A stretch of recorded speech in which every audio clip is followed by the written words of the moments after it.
So some of us really need a lesson in how to be a better coworker, and I'm here to talk about it. You in the past, I'm in the future. You mad that they don't salute you. I need a bag. Thank you guys so much for clicking on this video.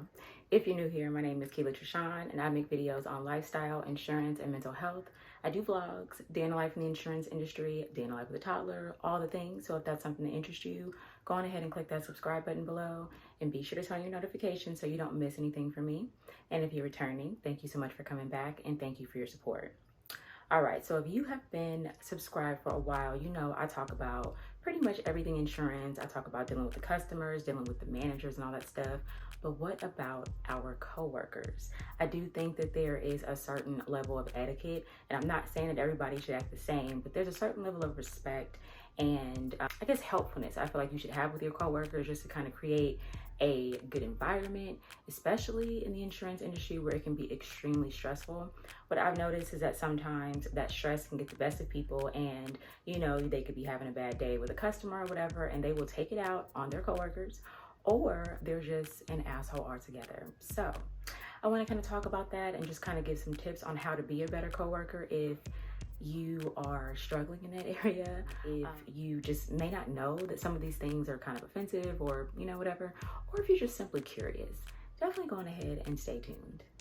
Okay, so the first tip that I have is like more of a blanket statement, and I'll kind of explain some of the examples that I'm talking about, but it's just to simply be respectful of your colleagues, whether they be in your department or other departments. Be respectful. So what I specifically mean by that is, if you need something from someone, greet them. Don't just hit somebody up like, hey, do this, da da da da da da.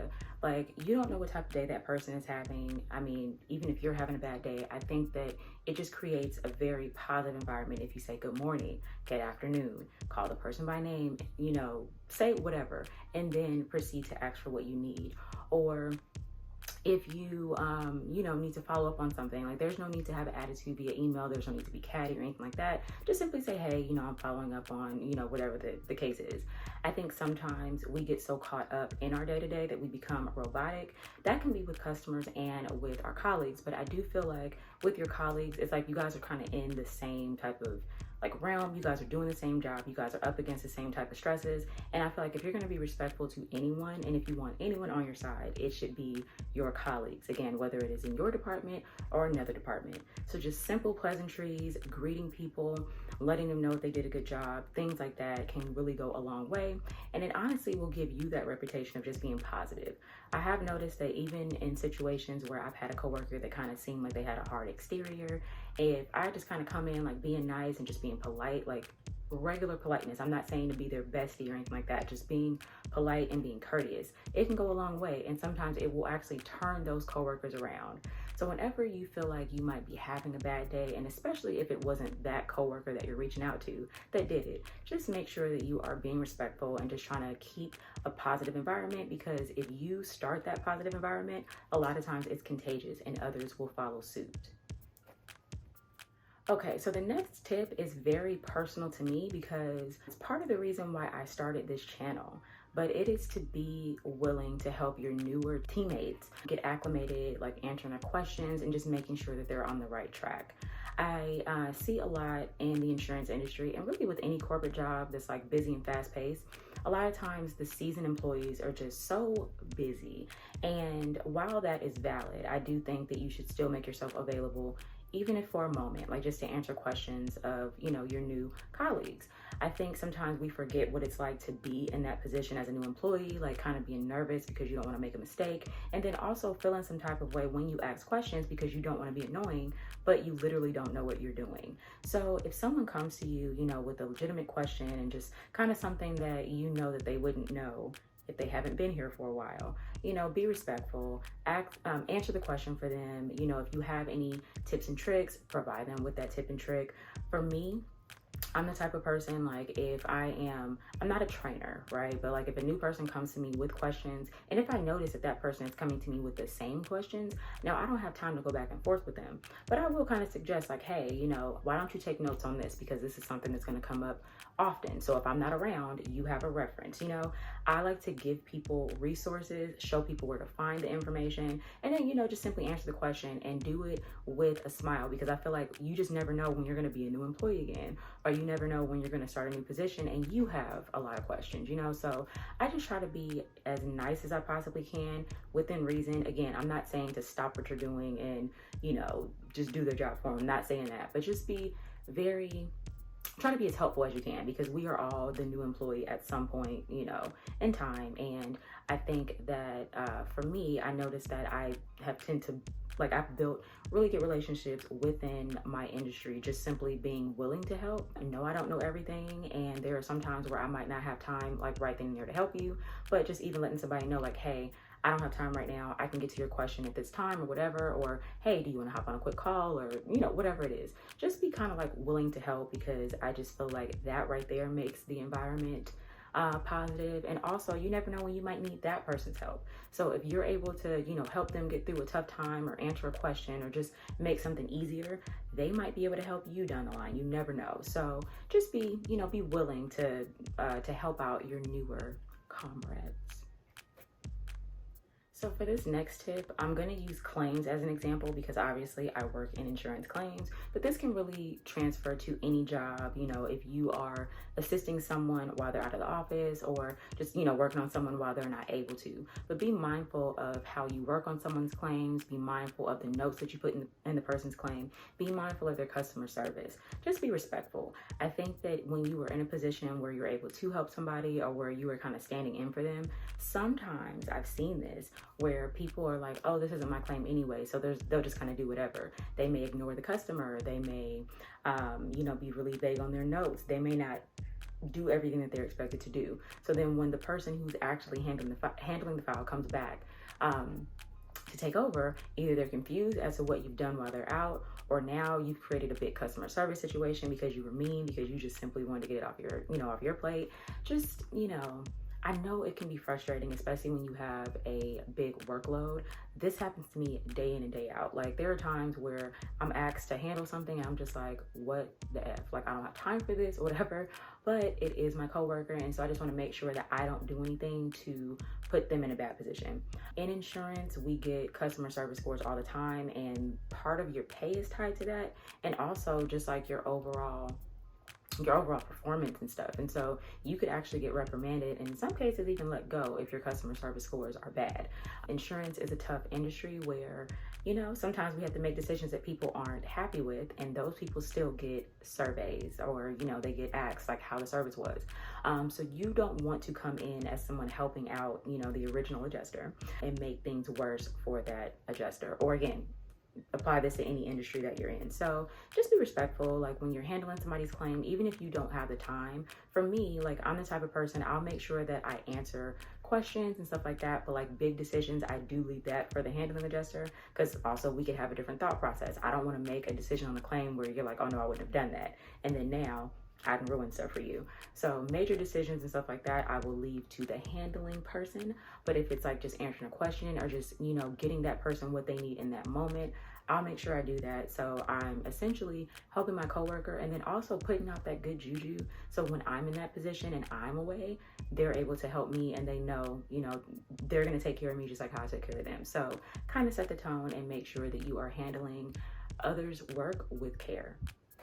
Okay, so now the fourth tip, if I'm going to be honest, this one really grinds my ass. So don't be this person. Do not pass off your work to someone else to do. Do not increase someone else's workload because you're too lazy to do your own. Let me explain what I mean by that. Now, in my industry, there are things that, let's say, in a certain department, this department is supposed to make sure A, B, and C is done before it gets to me. But when I get the file, if it's not done, I can technically take care of it, but it's still an inconvenience because it should have been done before it got here, right?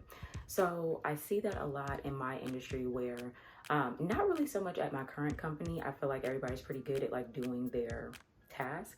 But like at previous carriers I've worked for, I've had situations where different departments will just simply, try to get something off their desk. So they'll send it to my department, and I'm sure this happens in other departments too, but they'll send it to my department, and then now I'm having to do all of this extra work, on a claim to bring it up to speed so now I can handle and do my portion. So the reason why this is egregious is because the obvious, like, we all have our jobs to do. We are all paid to do a certain thing. So my biggest thing is, and I'll always say it, I will do my job to no end. I'm gonna, go from A to Z in my job, but I should not have to do your job, especially if we're getting paid the same. You need to do your job from A to Z, and then once it's done and it's time for me to take over, go on ahead and hand it over. I'm gonna take care of my job from A to Z, and when it's time for me to send it to another department, they can rest assured that when they get it, I've done everything I'm supposed to do. Now, there's a lot of reasons for this. One, it's just a decent thing to do to not push your work off onto somebody else. That's not right, because you never know what somebody else is going through. Somebody else might already be overwhelmed, and just that little thing that you didn't do could add to their workload or just kind of be the thing that pushes them over the edge. Also, if you're dealing with customers, that could halt things. Like, I've had situations where I'm like, I can't even move forward with this person because I have to make sure that, A, B, and C gets done before I even get to that. So yeah, just do your job, like, at the end of the day. And I'm not saying that that mistakes don't happen. Mistakes absolutely happen, and I'm not saying I'm above making these mistakes. Like, there are times where people just simply miss something, and you bring it to their attention, and they're like, oh my god, my bad. They do it, or they fix it and move on. But there are other times where I've seen certain employees, they have a habit, they just simply don't do it, or there is a miscommunication between the departments on whose job is what. So once you know what your job description is, just make sure that you are doing it to make things easier and to make things flow for the next person that's going to be handling it. Because not only does it make you a better coworker, but I also feel, like I said earlier, if you're in a situation where you're in a bind and you need that person, they're more apt to help you if you make their jobs easier. I know how I get down. If you make my life hard and you always doing some BS, or I'm always having to clean up after you, I am not going to help you when you need my help, because I'm always having to clean up your mess. So I'm already technically helping you. So just kind of think about those things. It's just a common courtesy. Do your job, do what you get paid to do, and make sure that you're not pushing off those things onto somebody else and creating unnecessary stress. Okay guys, so my fifth and final tip, this is really just corporate etiquette as far as I'm concerned. And I'm sure that some may disagree with me, but honestly, if you disagree, then we probably wouldn't get along as coworkers if I'm gonna be all the way 100.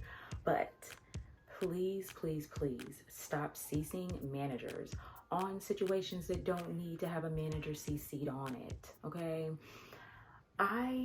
It is a pet peeve of mine when someone sends me an email and they CC my manager on something that I wasn't even made privy to.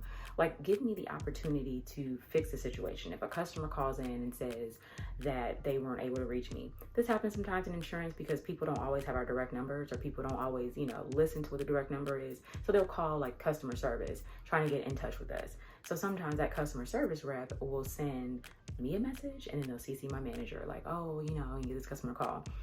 And my manager now is actually really cool, so it's not a huge deal when he gets emailed on something unless it's like something super crazy. But I've had managers in the past where as soon as they get emailed on something, they think that I dropped the ball. And it's not even that. I didn't even have a chance to dribble the ball, you know what I'm saying? So give me a chance to handle it. Now, what I will say is that it is warranted. Like, if you reached out to me or to, a colleague to do something, to take care of something because a customer has asked about it, a couple days have gone by, it hasn't gotten taken care of, a couple days go by, it hasn't gotten taken care of. Obviously, if that person is calling you constantly and you're not getting anywhere with that actual employee, now that is when you involve a manager.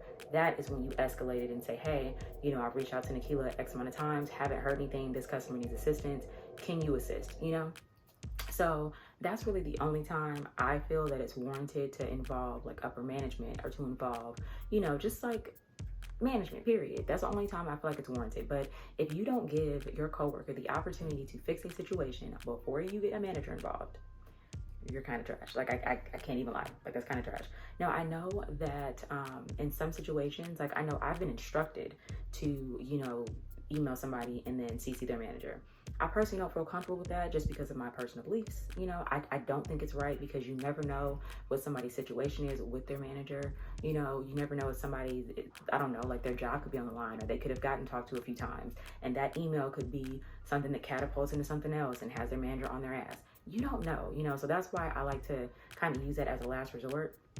So even times where I'm told to like email somebody and then CC their manager, a lot of times I'll hit the colleague up like on the side first, like, hey, such and such, this is going on, whatever. I was instructed to email your manager too, but I wanted to just kind of let you know what's going on, like, so you're not blindsided. Like, I'm not gonna not do what I was told, but I'm at least gonna give the person a heads up, if that makes sense. But on my own, I am not going to CC a manager until I've given the employee a proper opportunity to address the problem. So just kind of keep that in mind. Like, I know that for some people, because I've even had, like, I don't want to say altercations, but kind of altercations, because I'm pretty direct. I've had situations where I've actually reached out to somebody like, was it necessary for you to include my manager?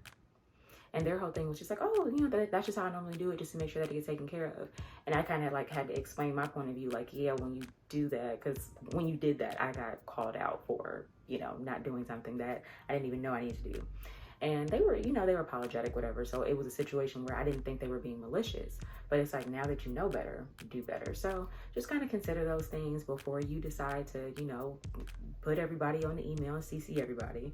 Think about, you know, just kind of how that may look. Because I know for me, when I get something and I'm put on something in CC with everybody's manager, I'm thinking like, okay, is this a situation? Like, what's going on? So yeah, just something to keep in mind. And, you know, if you don't know, now you know. And sometimes people aren't trash, so, you know, don't get offended by what I said earlier, but some people are trash, so I feel like I need to put that out there. So yeah, just be respectful. Don't CC everybody until you've given the person a proper opportunity to take care of the issue.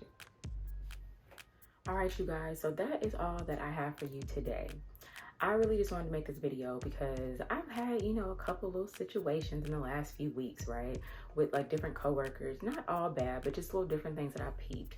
And honestly, it just sparked a video idea. A lot of us go through this in the insurance industry, and I've worked for, I mean, I've told you guys my story. I've worked for different industries. I worked in banking and automotive, and they were all corporate, and I've had these issues in different ways, shapes, and forms, you know? So I just feel like there is a certain level of corporate etiquette, and me personally, I feel like I try to just keep the lines of communication open with my colleagues. I try to be as respectful as I can, because also the way I look at it is, you know, I can't talk to a customer crazy, you know, because it's customer service, but I can kind of get off on an employee within reason. Obviously, you don't want to get HR called, but I can let an employee know directly, like, hey, that wasn't cool, you know, you talking to me like that, that's what we're not gonna do, you know? So just to even avoid all that, like, let's just be nice and let's be respectful of each other.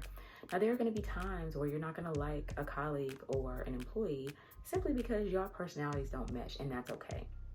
But I still feel like, you know, there's a level of professionalism, cattiness, and pettiness. It's like there's no room for that in a professional setting.